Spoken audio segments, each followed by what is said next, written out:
Alo, chào Vinh, xin chào các bạn. Hôm nay thì mình chia sẻ cái cách mà mình làm bánh nếp nhân thịt nè. Kết hợp bên trong là nhân củ cải trắng, vừa thơm, vừa ngọt nữa. Ăn thì nó lạ miệng hơn so với các bạn ăn bánh ít trần ha. Dễ làm mà ngon miệng, đặc biệt bánh để nguội cũng không có bị cứng nữa. Để sang ngày ăn vẫn dẻo ngon, không có cần khoai lang. Bây giờ mời các bạn cùng xem video nhé. Phần bột ở đây thì mình dùng 250g bột nếp. Bên đây là 50g bột gạo, chút xíu muối. Tiếp theo là mình có nửa chén thịt nạc, xay hoặc là băm, 2 muỗng canh tôm khô ngâm nước. Bên đây một cái củ hành tím hoặc là thêm tỏi tùy ý nha. Một cái củ cải trắng lớn, thêm củ cải đỏ nữa vừa vừa thôi. Mình có hành lá và một ít ngò thơm cho nó thơm ngon á.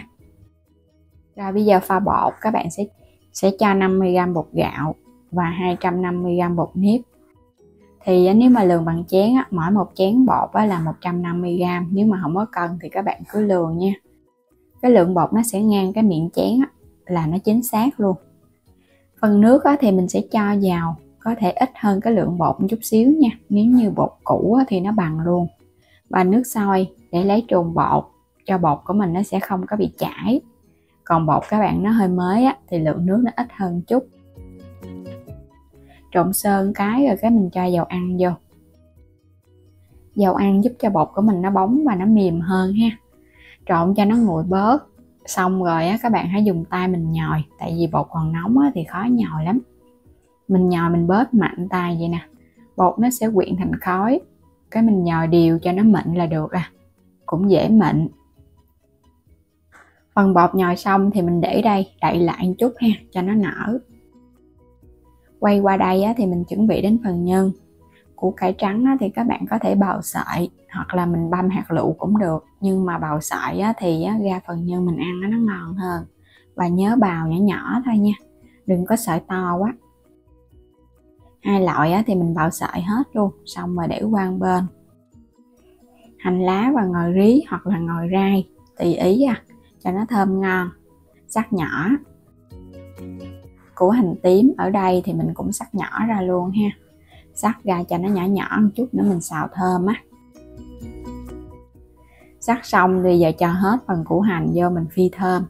Củ hành này thì mình dùng cũng củ lớn Nếu các bạn dùng củ nhỏ thì mình dùng 2 củ nha, cho phần nhân của mình nó mới ngon. Củ hành săn thơm lên rồi các bạn sẽ lấy phần thịt mình cho vô xào. Thịt nạc này là mình dùng cái loại thịt nạc vai heo cho nó có mỡ mỡ hay là nạc dăm nó mới ngon nha. Phần nhân nó sẽ không có bị khô mà nó có cái mỡ mỡ, ăn nó cũng ngọt và thơm hơn nữa đó. Xào cho thịt nó săn thơm thì mình lấy cái củ cải mình cho vô. Củ cải này không có cần phải bóp muối gì hết, các bạn chỉ cần rửa sạch mình bào sợi là được Cho vô mình xào thì nó sẽ không có bị cay đâu. Tại vì bánh một chút mình còn hấp nữa nên nó còn chín thêm. Xào cho cái phần củ cải của mình nó săn thơm lên chút ha. Xào nhân thì các bạn để lửa lớn. 1 muỗng canh đường, muỗng cà phê hạt nêm, thêm một ít tiêu xay tùy ý để cho nhân nó thơm hơn. Cuối cùng thì các bạn hãy cho hành ngò vô sau. Mình đảo sơ chút nữa thì phần nhân của mình cho nó khô ráo một chút. Và nhân phải giữ được cái độ ngọt, các bạn đừng có xào chín quá nó mất cái độ ngọt cũng không ngon. Quay trở lại thao bột, nãy giờ trong lúc xào nhân thì mình để chắc cũng khoảng 15 phút. Bây giờ các bạn cho dầu ăn rồi cái mình nhồi sơ lại cho bột nó dẻo hơn ha. Mình sẽ gói bánh luôn. Lấy cái viên bột các bạn đè cho nó dẹp dẹp xuống, rồi cái mình cho nhân vô. Phần nhân này để bảo đảm cho bột của mình nó không có bị nhão thì mình cho nó qua cái rây để nó lọt hết cái phần nước dư thừa ở bên trong Còn nếu mà các bạn xào nó khô luôn thì không có cần phải cho nó qua cái rây ha. Mình cho nhân thì mình cho thêm tôm khô vào giữa luôn, ăn cho nó thơm ngon. Cuối cùng là túm đều nó lại, nhớ thêm dầu ăn để cho cái bánh nó không có bị dính và nó láng hơn. Rồi các bạn cũng cho thêm vài con tôm khô ở dưới cái khuôn bánh nữa. Mình dùng khuôn này là khuôn silicon. Các bạn nếu có mua thì mình để đường link ở phần mô tả nha, vào đường link. Ra sản phẩm các bạn xem rồi mua ủng hộ mình nha. cái khuôn này thì nó không có dính.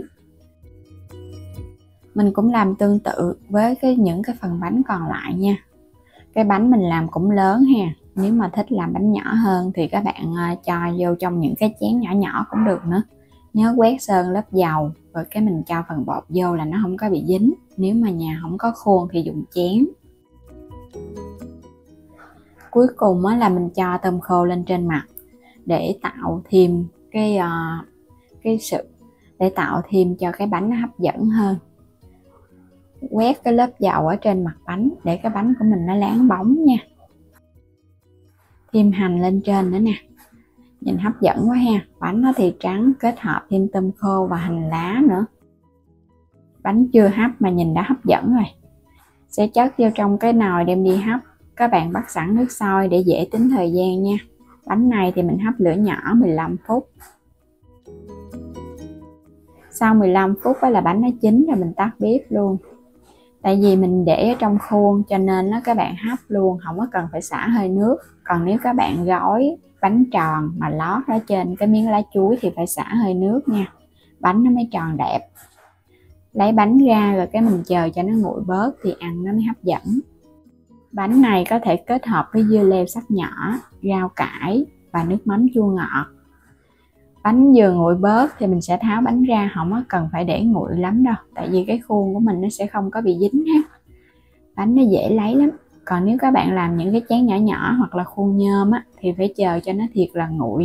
Cho thêm dưa leo lên hoặc là giá trụng cũng được nữa, các bạn ăn giống như là mình ăn bánh ít trần vậy đó. Nhưng mà đặc biệt công thức này mình cho thêm nhân củ cải, tôm thịt, nó sẽ lạ miệng hơn và ngon hơn. Thay vì bánh ít trần thì các bạn dùng nhân củ sắn. Thêm rau sắc nhỏ và dưa leo sắc nhỏ lên. Mình chan thêm nước mắm có đồ chua củ cải. Nước mắm thì mình dùng tỷ lệ là 1 nước mắm, 1 đường và 2 nước sôi. Thêm chanh, tỏi, ớt tùy ý. Chan lên, ăn nó mới đậm đà, nó mới ngon nha.